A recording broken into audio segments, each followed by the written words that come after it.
വടകര വന്ന കാര്യങ്ങളും കഴിഞ്ഞിട്ടുണ്ട്. ഇനി നേരെ വീട്ടിലേക്ക് പോകാം. എപ്പോൾ ഞാൻ ട്രെയിനിലാണ് പോലെ. അപ്പോൾ ഇപ്രാവശ്യം ഒരു വെറൈറ്റിക്ക് വേണ്ടി ഞാൻ ബസ് പിടിക്കാൻ തീരുമാനിച്ചു.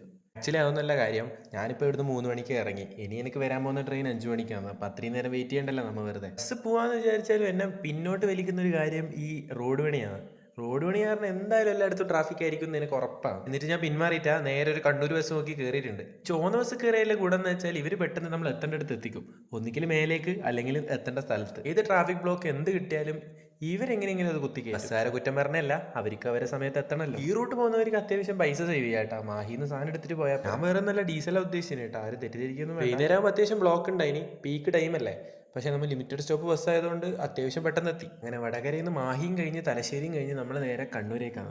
നമ്മളെ തലശ്ശേരി മാഹി ബൈപ്പാസ് വന്നേ പിന്നെ ഈ വഴി ആരും അധികം പോരില്ല കേട്ടോ. ബസ്സുകാർ മാത്രം അങ്ങനെ ഉപയോഗിക്കാറില്ല. ഇന്ന് മഴയില്ലാത്തതുകൊണ്ടാണ് ഇതെല്ലാം നമുക്ക് ആസ്വദിക്കാൻ പറ്റുന്നത്. അങ്ങനെ പോയി നമ്മൾ കണ്ണൂരെത്തി. ഇനി ഈ ബസ് മാറി വേറെ ബസ് കയറണം. പയ്യന്നൂർ ബസ് കയറാൻ വേണ്ടിയിട്ട് ഞാൻ പഴയ ബസ് സ്റ്റാൻഡിലാണ് കേട്ടോ ഇറങ്ങിയിന് കണ്ണൂർ. അങ്ങനെ പയ്യന്നൂരിൽ നിന്ന് ചെറുപുഴ ബസ് കയറി ഞാൻ വീട്ടിലെത്തി.